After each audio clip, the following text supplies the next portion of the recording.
आज हम एक बेहद संवेदनशील विषय पर बात कर रहे हैं। एक ऐसा विषय जो हम सब के लिए परेशानी का सबब है, एक ऐसा विषय जो आजादी के अमृत काल में चर्चा का विषय नहीं बनना चाहिए था। देश अपनी आजादी के 75 साल पूरे कर चुका है। हम इस बात पर गौरवान्वित हैं कि इन 75 साल में हमने लोकतंत्र के संदर्भ में नए प्रतिमानों को दुनिया के सामने रखा।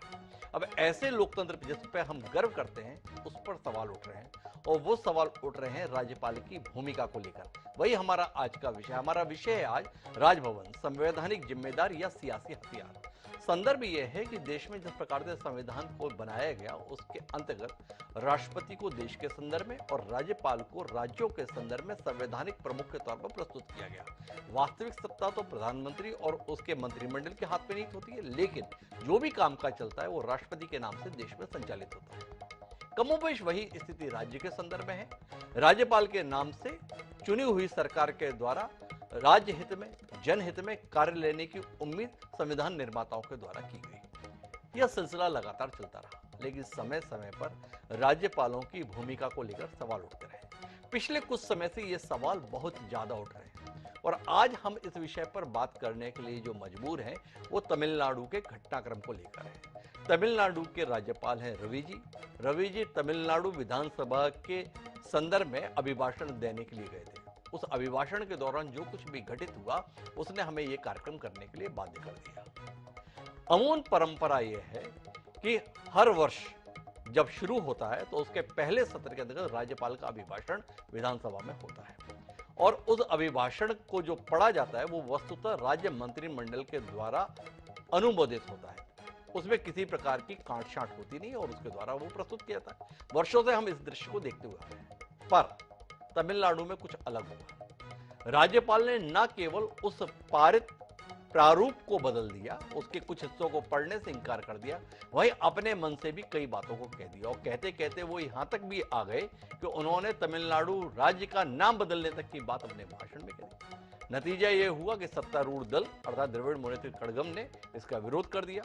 उनकी मौजूदगी में ही राज्य के मुख्यमंत्री ने निंदा प्रस्ताव तक प्रस्तुत कर दिया। तनातनी इतनी हुई कि राज्यपाल सदन छोड़कर चले गए, और बाद में विधानसभा अध्यक्ष ने व्यवस्था यह दी कि हम इस सदन में जो प्रारूप मंत्रिमंडल ने पारित किया था उसको ही पढ़ा हुआ मानेंगे। राज्यपाल ने जो कुछ बोला है उसे कार्रवाई का हिस्सा नहीं बनाया जाएगा। बड़ी अजीबोगरीब स्थिति निर्मित हुई।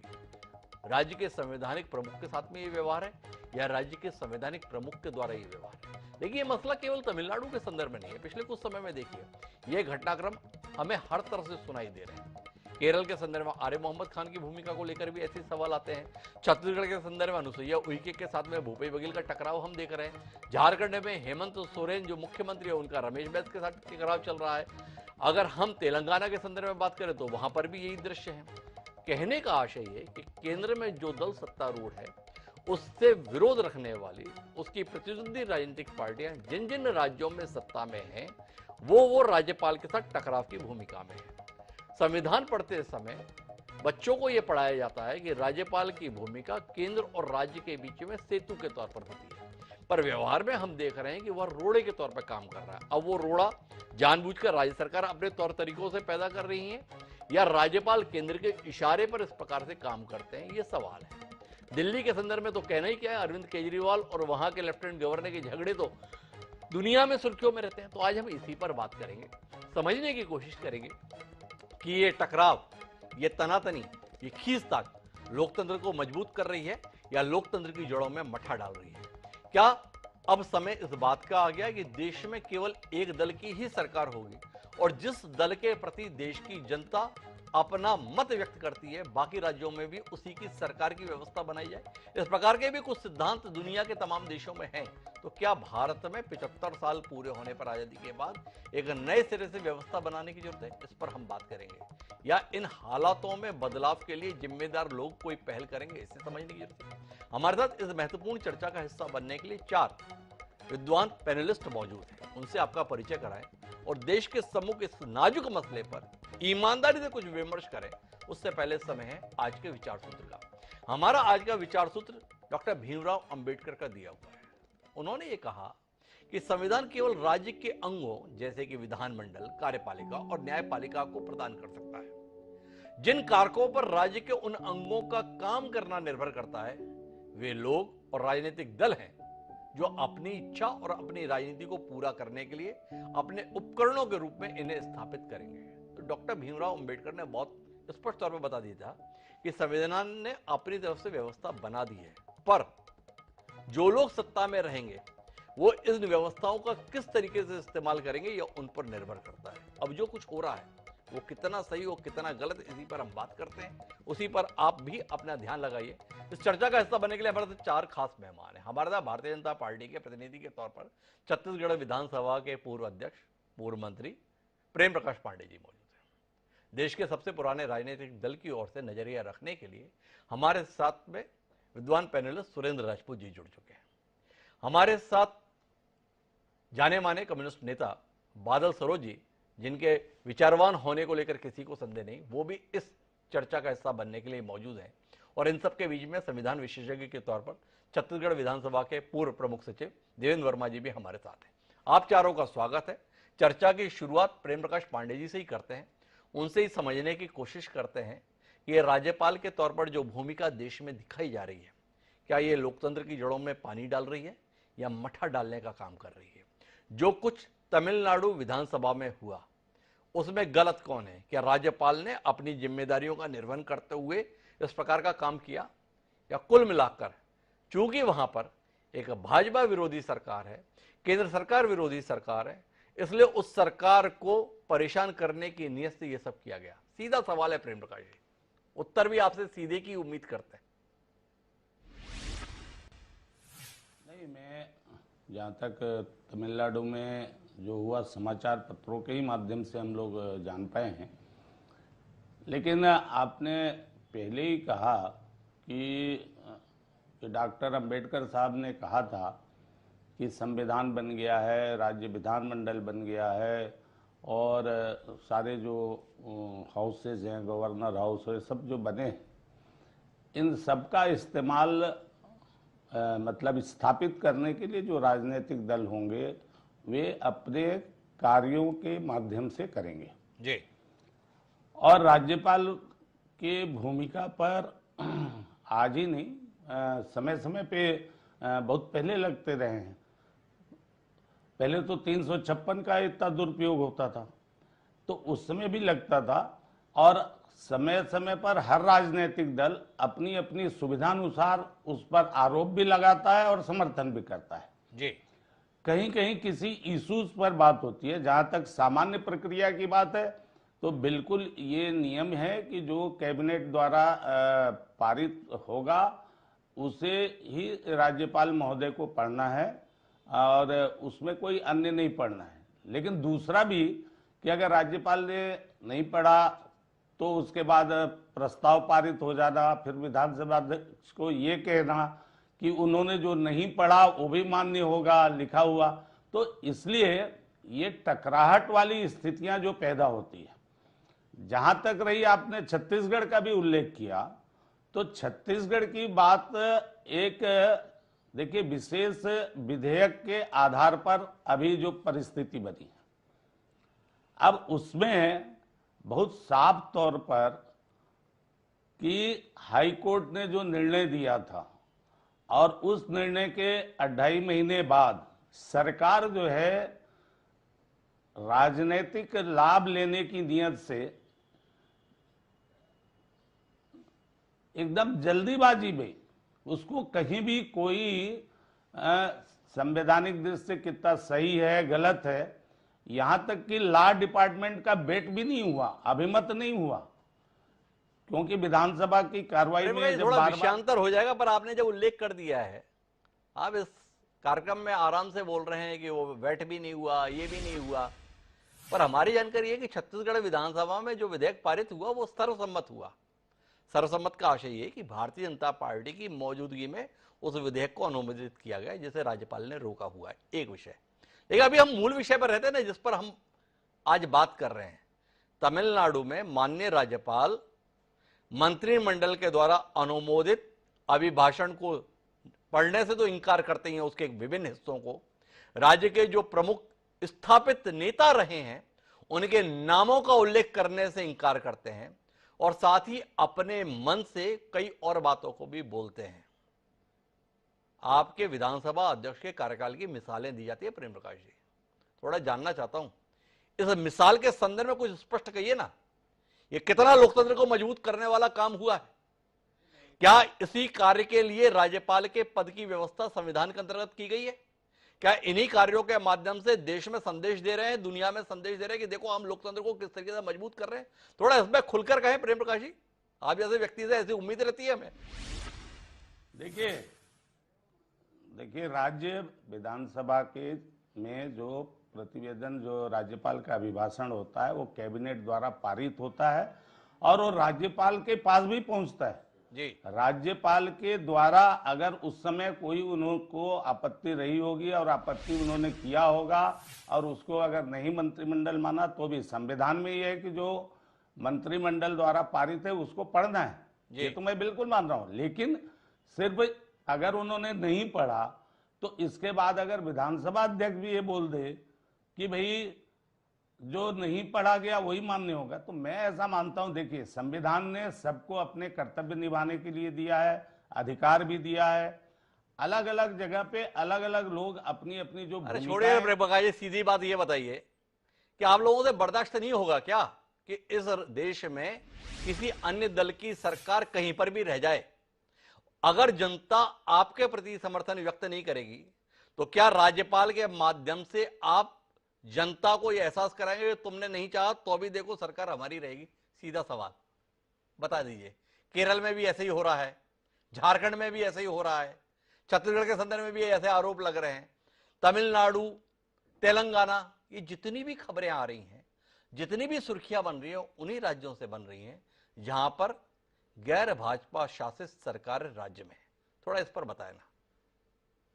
तो आप ये क्यों नहीं कह रहे हैं कि राज्यपाल महोदय द्वारा विभिन्न जो संविधान के अंतर्गत उनको अधिकार मिले हुए हैं और उन कर्तव्यों का जब पालन कर रहे हैं तो वहां के मुख्यमंत्री और उन राजनीतिक विचारधारा के आधार पर राज्यपालों को और राजभवन को टारगेट भी कर रहे हैं जी। ये अपनी अपनी उनकी राजनीतिक ही है जी, क्योंकि जब अधिकारों की बात होगी तो अधिकार सबके पास है जी, और कर्तव्य भी है और सारे अधिकार संविधान में कर्तव्य पालन के लिए दिए गए हैं। आपने नाम ले दिया झारखंड का भी क्या है जी। आखिर झारखंड का भी जो मुद्दा है कि भाई उन्होंने अटॉर्नी जनरल के पास भेज दिया, वो आखिर रिजर्वेशंस के इशू हैं। रिजर्वेशन में ऑलरेडी इंदिरा साहनी केस में सुप्रीम कोर्ट की एस्टेब्लिश है। छत्तीसगढ़ की बात करें तो हाई कोर्ट से टर्न डाउन होने के बाद यहां पर लाया गया। जहां तक भारतीय जनता पार्टी का सवाल है, हम तो कल भी रिजर्वेशन के पक्ष में थे, आज भी हैं।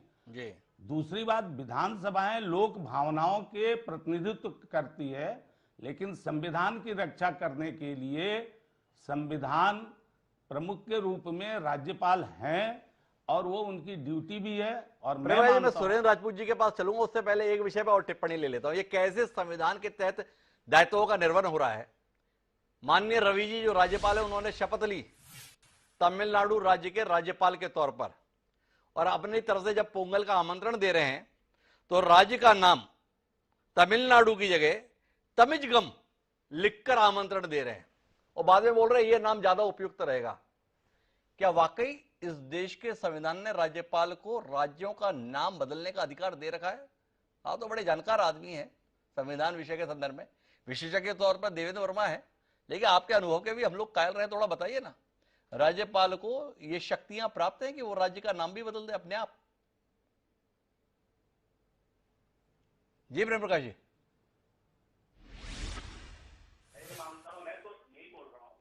मैं ये मानता हूं, मैं तो यही बोल रहा हूं। आपने पूरे राज्यपालों की बात की, तब मैंने कहा कि राज्यपाल को पूरे संवैधानिक अधिकार है और उनको किसी नेता या किसी राजनीतिक दल के इशारे या सहारे की जरूरत नहीं है। उनका सहारा और उनका रक्षण करने के लिए संविधान है। प्रेम प्रकाश जी उलझन में है, असल में जो कुछ हो रहा है उसमें प्रेम प्रकाश जी भी बूझ रहे हैं क्या ऐसा है जिस संविधान के तहत जायज ठहरा दिया जाए। पर उन्होंने एक बड़े पते की बात कही कि भाई ये मसला कोई आज का थोड़ी है, कब से चला आ रहा है। और कब से चला आ रहा है मतलब कांग्रेस के समय से चला आ रहा है। कोई देश में सत्ता में तो कांग्रेस ही लंबे समय तक रही है। तो सुरेंद्र राजपूत जी के पास चलते हैं और सुरेंद्र राजपूत जी से जानने की कोशिश करते हैं कितने आप प्रसन्न है इस बात को देखकर कि आपकी परंपरा का कितना खूबसूरत तरीके से आगे भी निर्वहन हो रहा है। शिकायत रहती थी भाजपा को, अन्य विरोधी दलों को, कि कांग्रेस राज्यपाल के माध्यम से राज्यों में दखलंदाजी करती है। तो आपने जो परंपराएं स्थापित की थी, आपने जो मीनारें स्थापित की थी, उन मीनारों से वर्तमान सरकार कुछ और ऊंचे निकल गई कि अभी आपके स्तर तक पहुंचने में कहीं कोई कमी बाकी है सुरेंद्र जी, या आप खारिज करते हैं इन आरोपों को?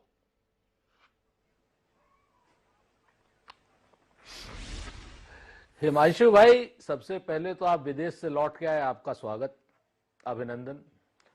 और दूसरी बात यह है कि आपकी आवाज, मेरी आवाज मुझे खुद ही मिल रही, खैर हाँ अब बंद हो गई। तीन चार चीजें मैं आपसे बड़ी साफ साफ कह रहा हूं। पहली चीज तो मैं प्रेम प्रकाश जी का साधुवाद करूंगा कि कम से कम इन्होंने कुछ संवैधानिक बात करी। इन्होंने स्पष्ट कहा कि राज्य के मंत्रिमंडल के द्वारा अनुमोदित प्रस्ताव को, अनुमोदित भाषण को, अभिभाषण को ही पढ़ा जाना चाहिए। हम इतनी भी बात का इनका स्वागत करते हैं, कम से कम इन्होंने दलगत उससे उठ करके संवैधानिक बात करी, नंबर एक। नंबर दो, जिस तरीके से राज्यपालों को इस वक्त षड्यंत्र का, संविधान तोड़ने के षड्यंत्र का अड्डा बना रखा है, ऐसा कांग्रेस ने कभी नहीं किया। कांग्रेस ने कुछ कमियां करी, ऐसी तो बात नहीं कांग्रेस ने नहीं कमियां करी होंगी, बिल्कुल करी होंगी जब आप लोग कहते हो तो। लेकिन कांग्रेस की कमियों को शिखंडी बनाकर उनके पीछे कब तक छुपेगी भारतीय जनता पार्टी की सरकार है, भारतीय जनता पार्टी या इनके नेता, ये एक बड़ा प्रश्न है। मान लीजिए कांग्रेस की उससे कोई कमी हुई तो उसको दूर करने के लिए तो आपको लाया गया है, ऐसा तो है नहीं कि उसको बढ़ाने के लिए लाया गया। अब आप 21वीं सदी में देखिए, पिछले 22 साल हो गए और 22 साल में 8 और 6 14 साल जो रहे, क्या नाम, सरकार रही भारतीय जनता पार्टी की। तो अब कम से कम ये तो नहीं आप कह सकते कि साहब हम नहीं रहे, हम ये रहा, हम वो रहा। आप जिस तरीके से संविधान को तोड़ मरोड़ रहे हैं, जिस तरीके से संवैधानिक परंपराओं को खत्म कर रहे हैं, इस देश में निश्चित तौर पर जिस दिन संविधान को आप तोड़े मरोड़ेंगे तो देश में एकता और अखंडता के ऊपर भी आप कहीं ना कहीं कुठाराघात कर रहे हैं और आपको इसका फल भुगतना पड़ेगा और आप ही की कमी का फल देश भी भुगतेगा। इस चीज को समझने वाली बात है। अब आप भगत सिंह कोश्यारी वाला देख लीजिए हिमांशु जी। अभी तमिलनाडु वाला तो आपने साफ साफ कहा राज्यपाल निर्लज्जता से काम कर रहे हैं, मेरा स्पष्ट आरोप है। एक भारतीय जनता पार्टी के एजेंट के रूप में राज्यपाल निर्लज्जता से संविधान को तोड़ने मरोड़ने का काम कर रहे हैं। उन्हें ऐसा करने का कोई हक नहीं है, बहुत साफ बात है एकदम। अब आप दूसरा आप आइए महाराष्ट्र के भगत सिंह कोश्यारी साहब का। सुबह सुबह 5 बजे, कोई लेना देना नहीं, कोई वो नहीं, 5 बजे शपथ दिला देते हैं साहब, क्या नाम उनको, अपना क्या नाम है जो भारतीय जनता पार्टी के समय उप मुख्यमंत्री फडणवीस को, देवेंद्र फडणवीस। 2 दिन बाद उन्हें फिर वो करना पड़ता है उस, देवेंद्र फडणवीस को। उसके बाद आप आ जाइए उत्तरांचल के राज्यपाल पॉल साहब को, किस तरीके से वो तोड़ फोड़ को बढ़ावा देते। उसके बाद आप आ जाइए मणिपुर के राज्यपाल को भारतीय जनता पार्टी के मात्र 2 सदस्य सरकार उनकी बनवा देते हैं। उसके बाद आप आ जाइए गोवा के राज्यपाल को कि हम क्या नाम उनके मात्र 13 सदस्य सरकार उनकी बनवा देते। हम ये कह रहे हैं, हमारा कहना बहुत स्पष्ट है कि संविधान में संवैधानिक प्रमुख के पद पर अगर आप हैं तो आप संवैधानिक रूप से संरक्षण करने का काम कीजिए। भारतीय जनता पार्टी के एजेंट बनकर के काम मत कीजिए, क्योंकि आज नहीं तो कल, कल नहीं तो परसों सुप्रीम कोर्ट भी है यहां पर, देश में संविधान भी है यहां पे। हम इसमें नहीं डरने वाले आपसे कि आप ऐसा काम कर रहे हैं। चाहते भारतीय जनता पार्टी के लोग वही हैं जो आपने कहा, आपने स्पष्ट रूप से कहा कि साहब ये लोग एक दल का शासन चाहते हैं कि जिसकी केंद्र में सरकार हो वही सारे के सारे उसमें हो जाए। तो भाई आप संविधान बदलने की कोशिश करेंगे तो निश्चित तौर पर इसमें आपको करारे प्रतिरोध का सामना करना पड़ेगा और पूरी देश की जनता आपके विरोध में खड़ी हो जाएगी। और मेरा सुरेश राजपूत जी से एक सवाल है, राज्यपाल के संदर्भ में दृष्टिकोण क्या है ये विरोधी दलों का? रबर स्टांप है कि आप जो कुछ भी करेंगे उसका काम है डाकिए के तौर पर एक सील लगा देना। आपने पास किया कोई विधेयक और वो अनुमोदित कर दे। देश का कोर्ट आदेश देता है कि आरक्षण 50% से अधिक नहीं होना चाहिए। 58 आपने किया, इस आधार पर खारिज कर दिया कि वो 50 से अधिक नहीं होना चाहिए। आप क्या कर रहे हैं? आपने लेके 76 कर दिया और चाहते हैं कि राज्यपाल उस पर हस्ताक्षर कर दे। जायज, इसी के लिए राज्यपाल का पद होता है। अब मैं उस पर अब आप बात तो सुन लीजिए ना, आपने बहुत अच्छा प्रश्न कर दिया। इस बात को, इस चीज को आइए, ये तमिलनाडु में 68% पहले से है ना आरक्षण, ऐसा तो है नहीं कि मैं अपनी तरफ से कर रहा हूं। तीसरी चीज, आप विधेयक को लटकाइए मत, या तो आप विधेयक को पास कीजिए या विधेयक को रिजेक्ट कीजिए, या विधेयक को आप कहीं ना कहीं लॉ डिपार्टमेंट के जरिए आप हाई कोर्ट में चैलेंज करवा दीजिए। आप विधेयक को ऊपर बैठ करके अंडे तो मत दीजिए ना, सेकिए तो मत उसको, आप अनिश्चित काल के लिए उसको अपने पास रख लेते हैं। ये तो गलत बात है ना, ये परंपरा तो गलत। हम तो कहते हैं कि उसको डिस्पर्स कीजिए, वेदर यू आर, आप एग्री हैं तो आप कहिए एग्री हैं, आप अगर डिसएग्री है तो आप कहिए डिसएग्री है, आप कहिए कि केंद्र सरकार को मैं लॉ उसके लिए भेज रहा हूं विधिक परीक्षण के लिए, आप स्वतंत्र हैं। आप कहिए मैं सुप्रीम कोर्ट विधिक फैसला परीक्षण के लीजिए, लिए ये भेज कौन रहा सा हूं, फैसला है कि आप उसे लेकर बैठ गए? ये सवाल सुरेंद्र राजपूत जी उठा रहे हैं। सुरेंद्र राजपूत जी ये भी बात कह रहे हैं कि कुल मिलाकर साफ जाहिर हो रहा है कि आप देश में केवल एक दल की सरकार को बनाए रखना चाहते हैं और उसके लिए राज्यपाल के पद का इस्तेमाल कर रहे हैं। मुझे जाना है बादल सरोज जी के पास में, लेकिन एक संक्षिप्त हस्तक्षेप लेता हूं प्रेम प्रकाश जी का। प्रेम प्रकाश जी को लग रहा है कि वो कुछ कह सकते हैं, सुनते हैं प्रेम प्रकाश जी।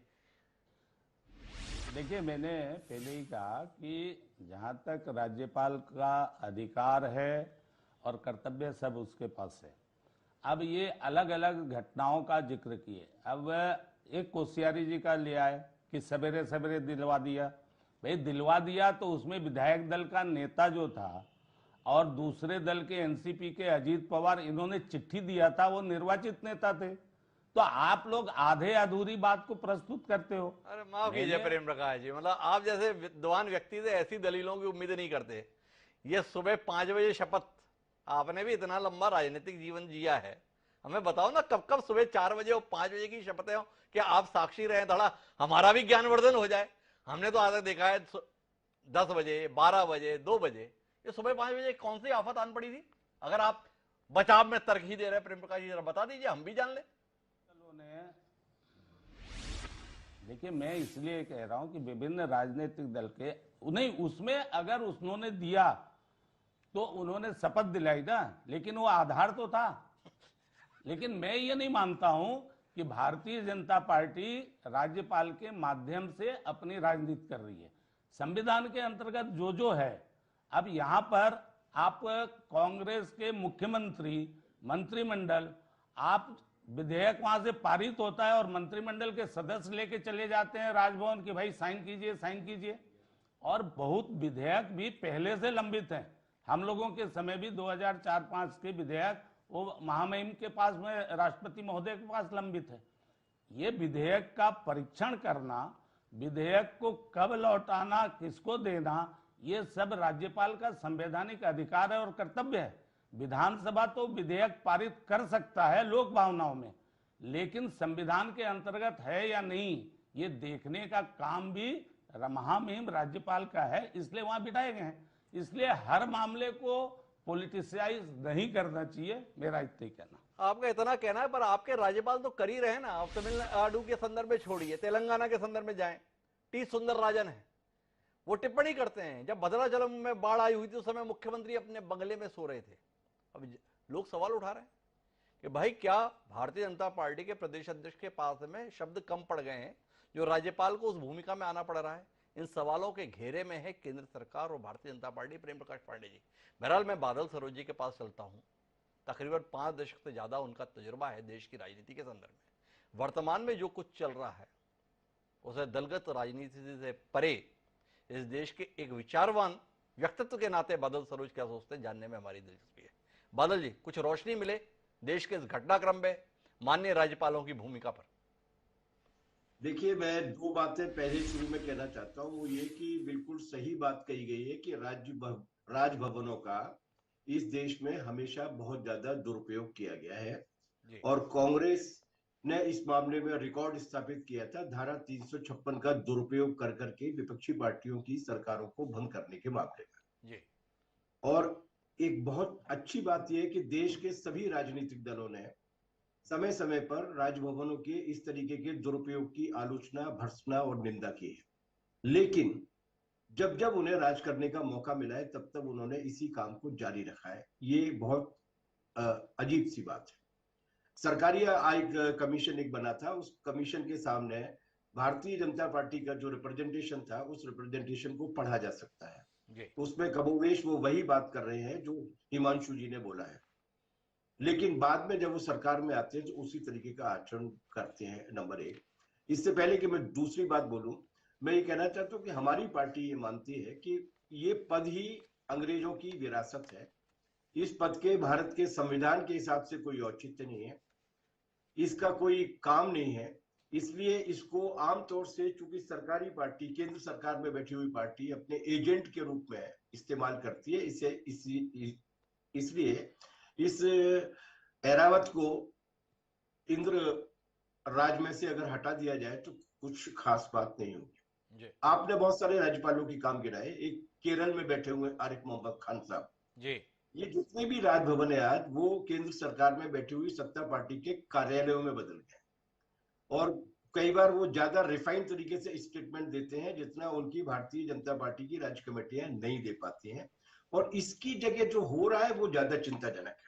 जी। ये एक कटुता और तनाव फैल रहा है केंद्र और राज्यों के बीच में, और इससे थोड़ी बहुत टीआरपी मिल सकती है, थोड़ा बहुत तात्कालिक लाभ हो सकता है, लेकिन इससे राष्ट्रीय एकता को जबरदस्त नुकसान होता है। मैं एक उदाहरण दे रहा हूं आपको। जी। जिस पैराग्राफ को उन्होंने पढ़ने से इनकार कर दिया, उस पैराग्राफ में पेरियार का जिक्र था, डॉक्टर अंबेडकर का जिक्र था, कामराज जी का जिक्र था, अन्ना दुरई साहब का जिक्र था, करुणानिधि का जिक्र था, इन लोगों का जिक्र था, और उसमें ये लिखा हुआ था कि ये जो द्रविड़ मॉडल का जो शासन चल रहा है तमिलनाडु में वो बहुत अच्छा है, और तमिलनाडु एक शांति का स्वर्ग है, वगैरह वगैरह वगैरह। हर राज्य सरकार इस तरीके के दावे करती है, उसमें ऐसा कुछ आपत्तिजनक नहीं था, लेकिन चूंकि उन्हें राजनीतिक रूप से हस्तक्षेप करना था, राजनीतिक रूप से एम्बेरस करना था गवर्नमेंट को, इसकी वजह से उन्होंने अपनी पद की गरिमा का भी बहुत उल्लंघन किया है। और दूसरा ये कि एक गलत तरीके का माहौल पैदा किया, केवल तमिलनाडु में ही नहीं, आपने गिनाए हैं यहाँ पर जी। बहुत सारे। और मुझे लगता है कि इन राज्यपालों के मामले में सरकारी आयोग ने जो रिकमेंडेशन की थी, उस रिकमेंडेशन पे थोड़ा ध्यान देना चाहिए। जी। 83 में सरकारी आयोग बना था, क्योंकि 1975 से लेके 77 में जो इमरजेंसी लगी थी, उसने इस देश के लोकतंत्र को रिविजिट करने का मौका दिया था, और उस वक्त उन्होंने ये कहा था, उन्होंने इस बात को दोहराया था। मुझे लगता है कि संविधान सभा की बहस को भी अगर थोड़ा सा रिविजिट कर ले, जी। हमारे संविधान सभा की बहस के बाद जो आर्टिकल 1 हम लोगों ने मंजूर किया था, उसमें हमने कहा था कि India, that is Bharat, shall be A union of states. हम राज्यों के गणराज्य हैं, और इसीलिए एक डिवीजन ऑफ वर्क है जिसमें राज्यों को क्या काम करना है, केंद्र सरकार को क्या काम करना है। और ये जो बार बार बात चल रही है ना कि राज्यपाल कोई समीक्षा करने के लिए नहीं बैठे हैं, जी। अगर राज्यपाल को कोई कानून ठीक नहीं लगता है तो वो उसको लौटा सकते हैं, और दोबारा विधानसभा या राष्ट्रपति महोदय के मामले में लोकसभा दोबारा उसको पारित करके भेजती है, तो उनका काम है उस पर हस्ताक्षर करना। जी। उसकी लीगल वैलिडिटी और सैंक्टिटी का आकलन करने के लिए सुप्रीम कोर्ट और हाई कोर्ट्स बने हुए हैं। ये राज्यपाल महोदय का काम नहीं है, लेकिन वो एक काम पर कर रहे हैं। उदाहरण के लिए तमिलनाडु में 20 कानून जो विधानसभा पास कर चुकी है, वो अभी तक राजभवन में पेंडिंग है। मैं एक कानून है उसमें ऑनलाइन गैम्बलिंग पर रोक लगाना चाहते हैं। जी। अब इसमें कौन सी कॉन्स्टिट्यूशनल क्राइसिस है? ऑनलाइन गैम्बलिंग रुकनी चाहिए, कोई राज्य अगर रोकना चाहता है तो दिक्कत क्या है? कुल मिलाकर बादल सरोज जी भी इस बात से इत्तेफाक रख रहे हैं कि ये जो राज्यपाल का पद है, इस पद पर ही पुनर्विचार करने की जरूरत आन पड़ी है।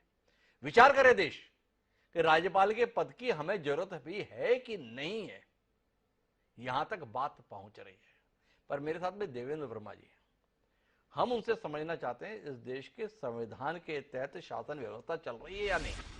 राज्यपाल जो कुछ कर रहे हैं, क्या वो संविधान के तहत मिली हुई शक्तियों के अनुरूप कर रहे हैं, या संविधानेतर शक्तियों का उपयोग इसलिए कर रहे हैं कि उनके पास में संरक्षण है। राज्यपाल राज्य का नाम बदल देने का भी काम कर ले रहे हैं। बताया जाता है कि जो हैसियत राज्य में राज्यपाल की होती है, देश में राष्ट्रपति की होती है। क्या राष्ट्रपति के संदर्भ में हम देश के संदर्भ में ये उम्मीद कर सकते हैं कि वो भारत के संदर्भ में किसी और शब्द का इस्तेमाल करते हुए आमंत्रण दे? तो देवेंद्र वर्मा जी, थोड़ा रोशनी दीजिए। जो कुछ चल रहा है, सब कुछ देश के संविधान के अनुसार चल रहा है, या संविधान से विपरीत कुछ और चल रहा है?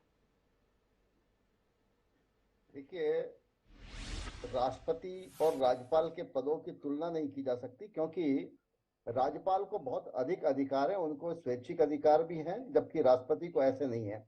इसलिए हम राष्ट्रपति की जो व्यवस्था है, राज्यपाल की जो व्यवस्था है, ये डिफरेंट व्यवस्था है एकदम। जी यहाँ राष्ट्रपति एक निर्वाचित व्यक्ति होता है, राज्यपाल निर्वाचित व्यक्ति नहीं होता, वो नॉमिनेटेड व्यक्ति होता है, वो केंद्र सरकार का प्रतिनिधि भी होता है और संवैधानिक प्रमुख भी होता है। और प्रदेश की, क्योंकि फेडरल स्ट्रक्चर है, इसलिए प्रदेश की दिन प्रतिदिन की गतिविधियों के ऊपर निगाह भी रखता है और उसका प्रतिवेदन भी केंद्र सरकार को देता है, ताकि ये जो बॉन्डिंग है, हम जितने राज्यों से बने हुए हैं, ये सारे राज्य मिलकर जो हमारा एक देश बनाते हैं, उसके बीच में एक कोऑर्डिनेशन के लिए एक सेतु के तौर के ऊपर एक व्यक्ति कोई हो, वो होना बहुत आवश्यक है। इसलिए मैं इस मत से तो बिल्कुल सहमत नहीं हूं कि गवर्नर का पद अब आवश्यक ही नहीं है, क्योंकि इसके संबंध में सरकारिया कमीशन और बहुत से 3-4 कमीशन इसके संबंध में चर्चा और विचार विमर्श कर चुके हैं, लेकिन किसी ने भी ये नहीं कहा है कि गवर्नर का पद आवश्यक नहीं है। ये जरूर है कि कुछ उन्होंने सलाह दी है कि गवर्नर को कैसे काम करना चाहिए। जी अब वर्तमान परिप्रेक्ष्य में, जिस परिप्रेक्ष्य में आपने आज ये चर्चा रखी है, बहुत महत्वपूर्ण चर्चा रखी है, इसमें अलग अलग केसेस हैं, इसलिए हम सबको ये नहीं कह सकता कि ये सारे के सारे केस जो हैं, ये सारे के सारे जो गवर्नर जो अपनी भूमिका का निर्वाह कर रहे हैं, वो संवैधानिक तौर पर कर रहे हैं या राजनीतिक तौर पर कर रहे हैं, क्योंकि अलग अलग इशू में अलग अलग बातें हैं। जहां तक सबसे पहले मैं तमिलनाडु की बात करूं, तो निश्चित तौर पर अब गवर्नर एड्रेस एक्चुअली होता क्या है? गवर्नर एड्रेस सरकार की नीतियों का एक दस्तावेज होता है, सरकार की उपलब्धियां भी उसमें होती हैं, और सरकार आगे आने वाले समय में क्या क्या विधेयक पारित करने वाली है, कौन से लॉ बनाने वाली है, ये सब होता है। आप यदि सन 68-70 के पहले के कार्यकाल के गवर्नर एड्रेस देखेंगे, तो उसमें आप ये पाएंगे कि उसमें ये लिखा रहता है कि हमारा अगले वर्ष हम कौन कौन से विधेयक लाने वाले हैं, हमारी योजना क्या है, हम कौन सी योजना अगले वर्ष ला। लेकिन इन दिनों अब ऐसा नहीं होता।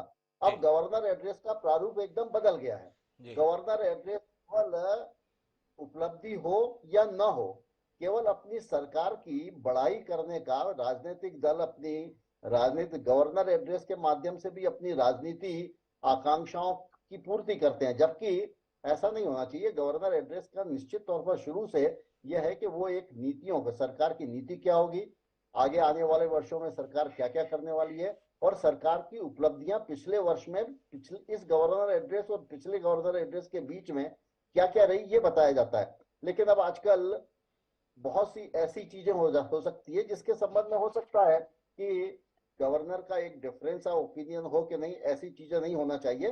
तो इसके संबंध में कोई ना कोई क्राइटेरिया फिक्स होना चाहिए मेरे मत में, कि गवर्नर एड्रेस में आखिर क्या क्या होना चाहिए। मान लीजिए कल को गवर्नर एड्रेस में, अभी तो उपलब्धियां बता रहे, कल को गवर्नर एड्रेस में यदि किसी व्यक्ति विशेष के संबंध में आलोचनात्मक बातें भी हो, तो क्या गवर्नर जो कि संवैधानिक प्रमुख है, संविधान की रक्षा करना उसका दायित्व है, संविधान के अनुरूप ये शासन व्यवस्था चले, तो क्या गवर्नर वो भी कर देगा? लेकिन मैं देवेंद्र वर्मा जी आपको रोकना चाहता हूं बीच में। कहना क्या चाह रहे हैं हम? क्या इस देश में लोकतंत्र के तहत चुनी हुई सरकारें अपने दायित्व बोध को भूल चुकी हैं? क्या चुनी हुई सरकारों के द्वारा लिए जा रहे फैसलों पर भी अब सवाल रहे और न्यायालय से इतर होकर सवाल रहे? क्या इसकी तरफ हमें पक्षधरता लेनी पड़ेगी? अगर इन राज्यों में जो सरकारें हैं ये अपनी मर्जी से नहीं बनी है, इन प्रदेश की जनता ने अपने मत को व्यक्त किया, उस मत के तहत ये चुने हुए लोग राज्य के संदर्भ में फैसले ले रहे हैं। 5 साल बाद सरकार के संदर्भ में फैसला जनता लेती है, ये फैसले सही थे या गलत थे। पर आप नहीं देख रहे कि अब ये फैसले हर दिन समीक्षा के दायरे में लाए जा रहे हैं। आपने इतनी सहजता से कह दिया कि राज्यपाल के भाषण में अपनी उपलब्धियों का बखान है। क्या ऐसा गैर भाजपा शासित राज्यों की सरकारें ही कर रही हैं? भाजपा शासित जितने राज्य हैं उनमें इस प्रकार की उपलब्धियां शामिल नहीं है। क्या आपको वाकई लग रहा है कि राज्यपाल के पद के संदर्भ में उस गरिमा का पालन किया जा रहा है, उन मान्यताओं का पालन किया जा रहा है जो संविधान निर्माताओं के जहन में थी? जिस भावना के साथ संविधान में राज्यपाल का पद आया था, या उसको लेकर आपको भी कोई संदेह पैदा होता है कि ठीक मंशाओं को ठीक तरीके से अमल में नहीं लाया जा रहा? ये सवाल है। मेरा आशय ये बिल्कुल नहीं है। मैंने बल्कि आरंभ में जो राज्यपाल का एड्रेस होता है, गवर्नर का जो अभिभाषण होता है, वो सरकार की उपलब्धियों और सरकार की नीतियों और सरकार के विधिक कार्यों का दस्तावेज होता है। जी तो मेरा ये आशय है कि सरकार अपनी उपलब्धियां नहीं बताएगी, सरकार तो अपनी उपलब्धियां बताएगी ही बताएगी। और गवर्नर जो है, गवर्नर का तो ये दायित्व है कि राज्य जो कैबिनेट के द्वारा अनुमोदित गवर्नर एड्रेस है उसको वो पढ़े, चाहे उसको यदि उससे सहमत नहीं है तब भी उसको पढ़ना तो उसके लिए बहुत आवश्यक है। अरे एक और विषय पे बताइए ना, मैं समझना चाहता हूं देव वर्मा जी, इस पे तो हम काफी बात कर चुके हैं। ये नाम बदले जाने को लेकर भी राज्यपाल स्टैंड ले रहे हैं। क्या बोलता है देश का संविधान? राज्यपाल के अधिकार क्षेत्र में नाम बदल दो?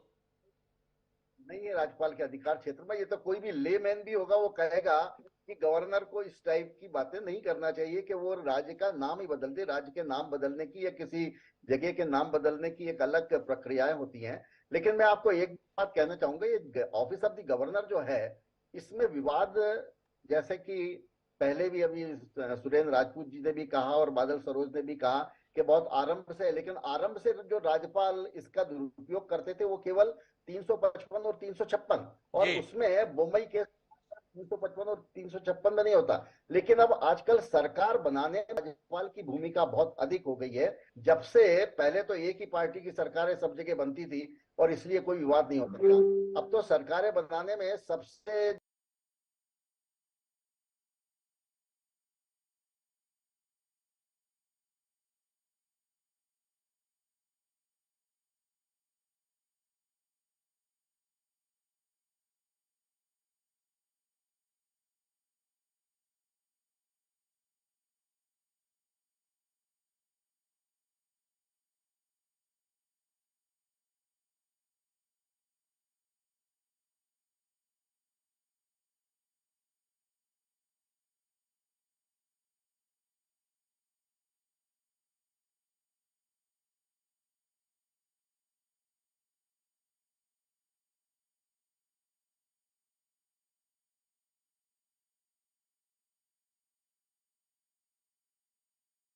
अधिकार संपन्न कर दिया गया है, तब से गवर्नर की भूमिका ज्यादा हो गई है। ज्यादा लेकिन हो फिर गई है कुल मिलाकर बात। लेकिन हम मर्म पर आते हैं और एक बार फिर प्रेम प्रकाश पांडे जी के पास चलते हैं। देश का सबसे बड़ा राजनीतिक दल के प्रतिनिधि के रूप में आप यहां मौजूद हैं प्रेम प्रकाश जी, थोड़ा समझाने की कोशिश तो कीजिए कि देश को संदेश क्या दे रहे हैं। दिल्ली नगर निगम का चुनाव होता है, भारतीय जनता पार्टी स्पष्ट तौर पर चुनाव हार जाती है। महापौर चुनने से ठीक पहले राज्यपाल एल्डरमैन की नियुक्ति कर देते हैं और जब कार्रवाई शुरू होती है तो चाहा जाता है कि पहले एल्डरमैन की शपथ कराई जाए। थोड़ा आप बताएंगे देश को संदेश क्या देना चाहते हैं?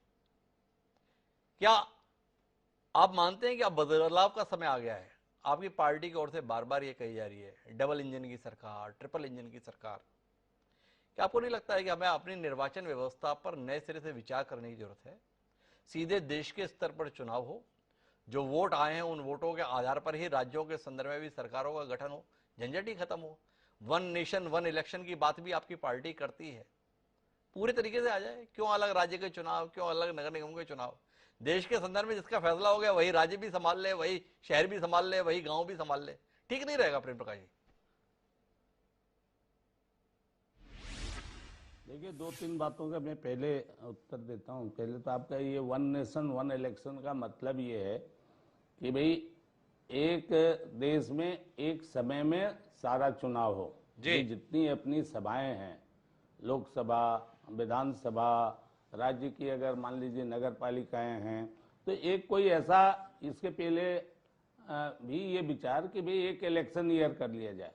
और इस बात की कहीं जरूरत नहीं है कि हमारी पार्टी इस लोकतंत्र को मजबूत करने के लिए और लोकतंत्र में पूरा विश्वास करते हुए और लोक मत के आधार पर ही निर्वाचित होती है। जी अब यहाँ पे बहुत सारी बातें आई गवर्नरों के सबके।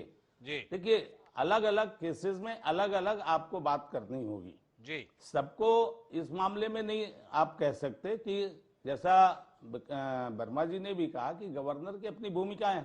अब आप बताइए कि गवर्नरों के बारे में मुख्यमंत्री ये बोले क्या यार, उसके मंत्रिपरिषद के लोग जो है ऊंची ऊंची बातें करें, मंत्री लोग मंत्री आंदोलन करने जाएं, घेरने की बात करें, ईंट से ईंट बजाने की बात करें, फिर कई सरकारों ने क्या किया, चांसलर के पद को खत्म करके बोले कि नहीं हम बनाएंगे। तो आप अपने जब अधिकार का दुरुपयोग कर रहे हो तो अधिकार सबके पास है। जी देखिए गवर्नर के पास भी 167 में अधिकार है कि सारे चीजों को वो मांग सकता है, प्रशासन संबंधी प्रत्येक जानकारी मांग सकता है, जी प्रशासन संबंधी मंत्री परिषद के सारे निर्णयों को मांग सकता है। आप उसको देने में देरी करते हो, आप उसमें कर रहे हो। और जहां तक विधेयकों के बारे में कहा गया कि लौटा दो, भाई 2.5 महीने तक जब कोर्ट ने कहा तब हमारे छत्तीसगढ़ में, तब तो आपने कुछ नहीं किया, चुनाव आया आपने ताबड़तोड़ कर दिया। तो इसलिए, और किया क्या, जब 58% को कोर्ट वापस कर दिए तो 76% के लिए क्या होगा। अच्छा, और बोल रहे हैं, मुख्यमंत्री बोल रहे हैं कि विधिक सलाहकार जो है वो विधानसभा से बड़ा है, क्या तुलना हो सकती है? सबके विधिक सलाहकार की भी अपनी ड्यूटी है, सबकी अलग है। तो मेरा यही कहना है कि जो गवर्नर पोस्ट है या चुनी हुई सरकार, सबके अपने अपने कर्तव्य हैं, अधिकार हैं। अब जो लोग निर्वाचित सरकार के, बताइए कि इन लोगों ने क्या किया, जो मंत्री जेल में जा रहे हैं, जेल में हैं, उनको आप मंत्री पद से नहीं हटा रहे हो। हम लोगों के समय में याद है 90 में भारतीय जनता पार्टी जब राम जन्मभूमि का आंदोलन होता था तो बोले आप 144 भी कोई मंत्री नहीं तोड़ सकता है। आज तो आप खुलेआम करते हैं, सरेआम कर रहे हैं। तो आप बताइए गवर्नर क्या करेगा? गवर्नर का काम है संविधान की जो उसको रक्षा करने का। अरे एक बात है ना प्रेम प्रकाश जी, जिस गवर्नर से जेल में बैठे हुए मंत्रियों को तो हटाया नहीं जा रहा है, और आप बोल रहे हो कि संविधान की रक्षा का काम जो है राज्यपाल का है। थोड़ा हमें समझाइए ना, ये कौन सी रक्षा हो रही है? नहीं तो मैं, अरे तो वही तो बोल रहा हूं, वो नहीं हटा सकते ना भाई। अगर हटा सकते होते तो हटा देते, वो अधिकार नहीं है। उनको सरकार हटाने का तो अधिकार संविधान ने दिया है, लेकिन मंत्री हटाने का नहीं दिया है। मंत्री बनाने और नहीं बनाने का अधिकार जो है वो मुख्यमंत्री को दिया है। फिर जाके सरकार को परेशान करने के जितने रास्ते हैं उनका उपयोग करने के लिए हामी है। परेशान करना नहीं, सरकार का ये काम है। देखिए सरकार का भी काम है कि वो संविधान के जो प्रमुख हैं गवर्नर, उनको संवैधानिक तरीके से अपनी बात को कन्विंस करें। कन्विंस करने का काम किसका है? पॉलिटिकली किसको मिला हुआ ये अधिकार है? जी। आप कोर्ट में फेल हो जाते हो, आप गवर्नर को कन्विंस करने में फेल होते हो, तो आपको डिक्टेटरशिप चलाने का है क्या? गवर्नर कोई कलेक्टर एसपी नहीं है कि आप जब चाहो उठा के बदल दो, ये भी नहीं है। सारे मुख्यमंत्रियों के आप उनके भी व्यवहार देखिए, तो आप व्यवहार आप प्रेम प्रकाश जी को ऐसा लगता है कि गवर्नर के साथ गैर भाजपा शासित राज्यों के जो प्रमुख हैं सरकारों के, वो व्यवहार ठीक नहीं रखते हैं। सोनू राजपूत जी क्या कहना है आपका? इत्तेफाक रखते हैं या आप लोगों से भी उस राज्यपाल की पद की मर्यादा के साथ जो व्यवहार होना चाहिए उसमें खिलवाड़ करते हैं? तो फिर परेशानी आती है तो चीत्कार क्यों करते हैं? जी सोरेन जी। 3-4 बातें हैं हिमांशु जी। प्रेम प्रकाश जी, मैंने कहा ना, हाँ प्रेम प्रकाश जी सुधी आदमी हैं, सुधी आदमियों के साथ बात करने में अच्छा लगता है। प्रेम प्रकाश जी सिर्फ इतना ही बता दे कि भारतीय जनता पार्टी के ही व्यक्ति, भारतीय जनता पार्टी के ही गवर्नर सत्यपाल मलिक के साथ भारतीय जनता पार्टी कौन सा व्यवहार कर रही थी अब तक, जरा बता दीजिए। उनके गवर्नर पद का समय पूरा होने तक जम्मू कश्मीर का राज्यपाल बनाया, फिर गोवा का राज्यपाल, पहले बिहार के थे, उसके बाद जम्मू कश्मीर, फिर गोवा, फिर वो मेघालय जाकर के, और उसके बाद किस किस तरीके का व्यवहार किया, जरा भारतीय जनता पार्टी के लोग ये भी तो बता देना। You show me the face, I will show you the rule से काम नहीं चलेगा। मैं तो एक ही बात पूछता हूं भारतीय जनता पार्टी के लोगों से कि जो प्रश्न आज की डेट में विपक्ष उठा रहा है, हम लोग उठा रहे हैं केंद्र की सरकार के खिलाफ, राज्यपालों की भूमिका के खिलाफ, राज्यपाल एजेंट की तरीके से काम कर रहे हैं, संविधान के विरोध में काम कर रहे हैं, क्या वो सवाल नए हैं? क्या वो सवाल भारतीय जनता पार्टी ने नहीं उठाए? प्योर वही सवाल, उसी तरीके से आप बताइए मुझे। अगर वो सवाल उस वक्त प्रासंगिक थे भारतीय जनता पार्टी के लिए, तो आज जब भारतीय जनता पार्टी सत्ता में है तो उन्हीं चीजों का दुरुपयोग करने का क्या लाइसेंस मिला हुआ है भारतीय जनता पार्टी को, जिससे वो पीड़ित थी तथाकथित रूप से क्या उसका लाइसेंस मिला हुआ है? भारतीय जनता पार्टी को लाइसेंस मिल गया है ये कह करके कि साहब कांग्रेस ने 356, कांग्रेस ने ऐसा। अरे भाई, कांग्रेस के किए हुए किसी भी कमी को सही करने के लिए ही तो भारतीय जनता पार्टी को लाया गया था जनता के द्वारा, और जनता ने यह माना था कि साहब जो कमियां कांग्रेस ने अगर करी होंगी उन्हीं कमियों को दूर ये पार्टी करेगी। क्या उन्हीं कमियों को अंगीकार भारतीय जनता पार्टी ने कर लिया? एक एक करके बात कर लीजिए सारी चीजों की, जिस चीज की भी आप चाहें उस चीज की बात कर बड़ा लीजिए। मौलिक सवाल पैदा कर दिया है सुरेंद्र राजपूत जी ने। भाई मान लिया कांग्रेस ने कमियां पैदा की थी, तो भाजपा तो आई इसलिए ना कि इन कमियों को दूर करेगी, इन कमियों को अंगीकार ही नहीं बल्कि उसे और आगे बढ़ाएगी। क्या इसके लिए भाजपा को लाया गया? मुझे जाना है बादल जी के पास में, पर प्रेम प्रकाश जी अगर जवाब देना चाहें तो दे सकते हैं, अगर हो तो। नहीं, मैं दे रहा हूं जी, आपने बहुत स्पष्ट मान लिया राजपूत जी ने कि राजपूत जी ने माना कि भाई वो दूर कर रहे थे। देखिए, सबने कहा पहले 356 में यहां तो सरकार गिरा देते थे, हैं, सरकारें भंग कर देते थे। आज तो सिर्फ अगर गवर्नर, तो आपने नहीं की क्या प्रेम प्रकाश जी? हरीश रावत की सरकार को आपने भी तो घर बिठाने का काम किया था, वो तो कोर्ट ने ही वापस बहाल किया। भूल गए क्या आप? कोर्ट ने ही आपके फैसले को गलत ठहराया। वो तो बना हुआ है, कोर्ट ने जो किया कोर्ट ने किया। नहीं, मेरा ये कहना कि सुधार की सारी जगह गुंजाइश हैं, और जहां तक राजभवन का सवाल है उनको पूरे संवैधानिक अधिकार हैं और वो काम कर रहे हैं। अगर जब भी कोई अधिकारों की बात करेगा, चाहे वो राजभवन हो चाहे चुनी हुई सरकार का मुखिया हो, तो अधिकार की टकराहट होती है।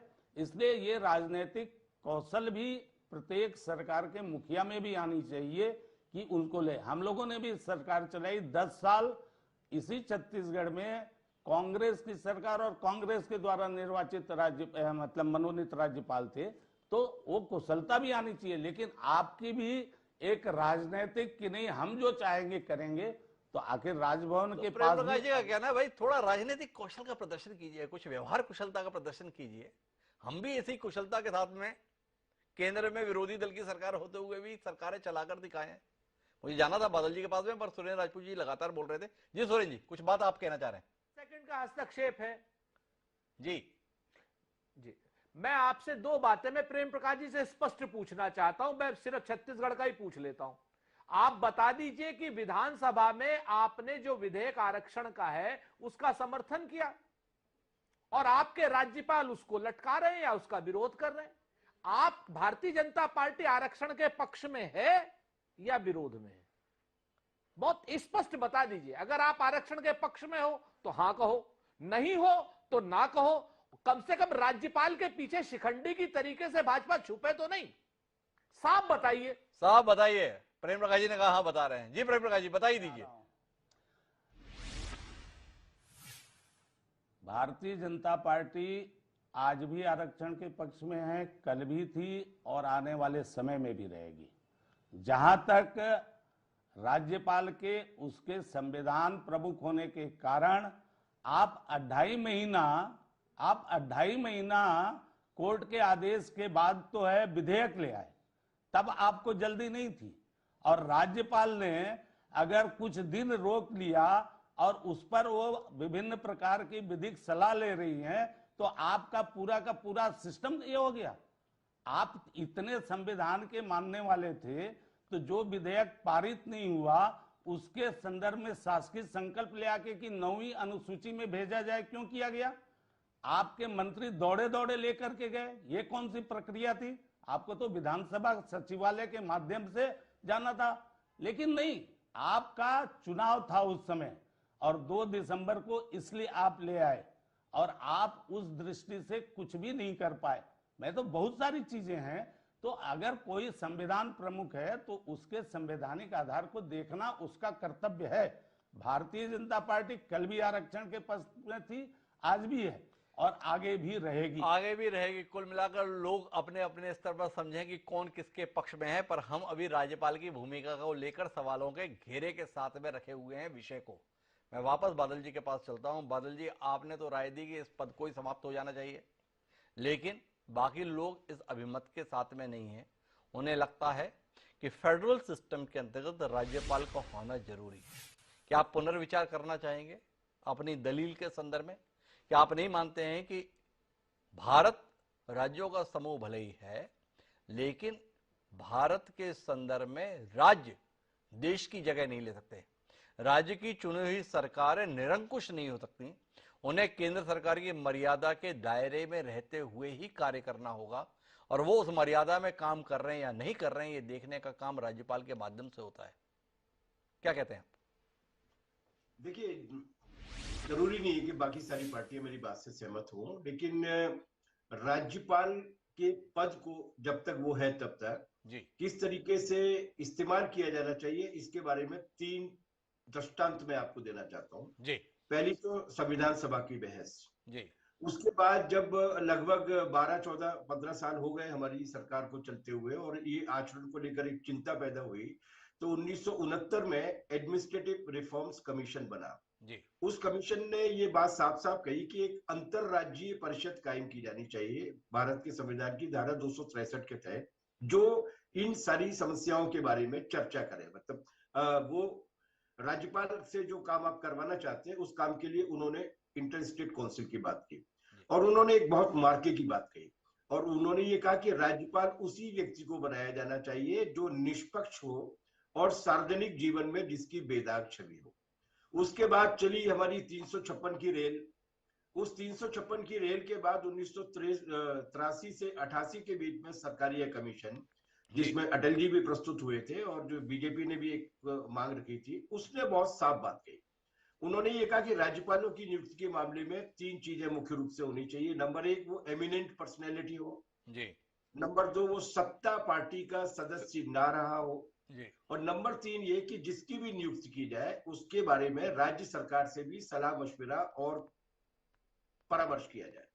एक बात सरकारीय कमीशन ने नहीं कही, क्योंकि वो भारत के संविधान में पहले से लिखी हुई थी, और वो ये कि वो मानसिक रूप से स्वस्थ होना चाहिए। इन सारी चीजों को देखते हुए अब हम अवलोकन करते हैं कि क्या इसका उस तरीके से आचरण हुआ।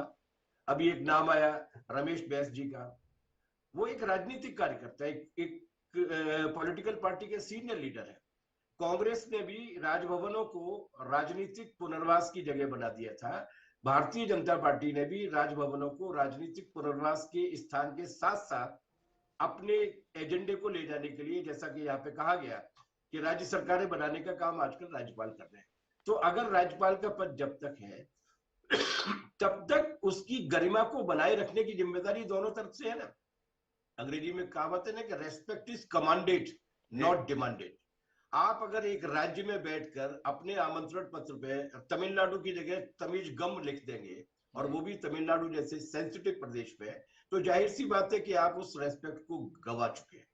इसलिए राजभवनों की गरिमा को गिराने में राजभवनों की भी काफी योगदान रही है। मैं केवल याद दिलाना चाहता हूं कि ये ज्यादा गरिमा वरिमा की बात नहीं करनी चाहिए। फखरुद्दीन अली अहमद साहब एक हमारे यहाँ पर राष्ट्रपति हुए थे, और उनको लेकर जिस तरीके के माहौल बनाए गए थे और ठीक बनाए गए थे, वो माहौल KR नारायणन साहब के लिए भी बनाया गया था, जो कि ठीक नहीं बनाया गया था। तो राष्ट्रपति पद पे हो, ये वो देश है जहां पर आलोचना से परे ईश्वर भी नहीं है। हम ईश्वर की गलती के लिए भी उसकी आलोचना करते हैं, तो राज्यपाल भी नहीं है, वो भी नहीं है। चर्चा इस बात पर होनी चाहिए। प्रेम प्रकाश जी मेरे बहुत आदरणीय है, मैं उनका सम्मान करता आया हूं हमेशा से, कि इस बात पर होनी चाहिए कि राज्यपाल जी की असहमति थी, लेकिन कम से कम राष्ट्रगान के पूरे होने का इंतजार तो उनको करना चाहिए था। जो राज्यपाल राष्ट्रगान तक का सम्मान नहीं कर सकता, चला आता है वो किस तरीके की गरिमा में आचरण की बात करता है। और मैं आखिरी बात ये कहना चाहता हूं कि ये हो क्या रहा है, किन किन लोगों को अपॉइंटमेंट अभी किया जा रहा है। मतलब एक अजीब सी बात हो गई है, और मुझे लगता है कि मौजूदा समस्या का एक बुनियादी कारण है। हम अभी रूप पे बात कर रहे हैं, कंटेंट पे, सार पे बात नहीं कर रहे हैं। और सार ये है कि भारत एक राज्यों का गणराज्य है, भारत एक संघीय गणराज्य है, इसमें संघ का विश्वास नहीं है, और वो इसीलिए इसको बहुत ही एक रूपीकृत करना चाहते हैं, जो हमारे संविधान निर्माताओं के हिसाब से और भारत की बनावट से ठीक है। संवैधानिक पदों की गरिमा गिराने का काम चल रहा है। तो भारत सरोज जी को लग रहा है कि देश के संदर्भ में जो सांगठनिक स्वरूप बना वो खतरे में आ रहा है। राज्यपालों की भूमिका उसे खतरे में डाल रही है। देवेंद्र वर्मा जी शुरुआत में असहमत थे बादल सरोज जी के निष्कर्षों से। इस निष्कर्ष के संदर्भ में देवेंद्र वर्मा जी कहां है? देखिए, गवर्नर का पद समाप्त हो ऐसा किस गवर्नर का पद तो बहुत महत्वपूर्ण है, क्योंकि गवर्नर के पद के माध्यम से ये देश एक सूत्र में रहता है।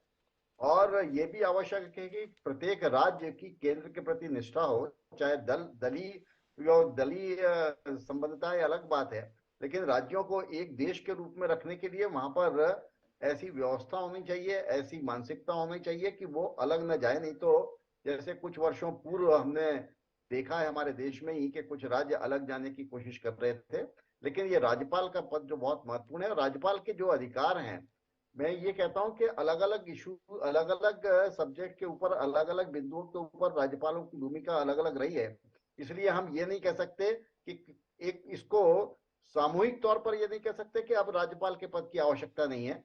उन कमियों को जरूर दूर किया जा सकता है। उसके संबंध में जैसे कि मैं जब सीधे मुद्दे पर आता हूं देवेंद्र वर्मा जी, मेरे पास समय सीमित है।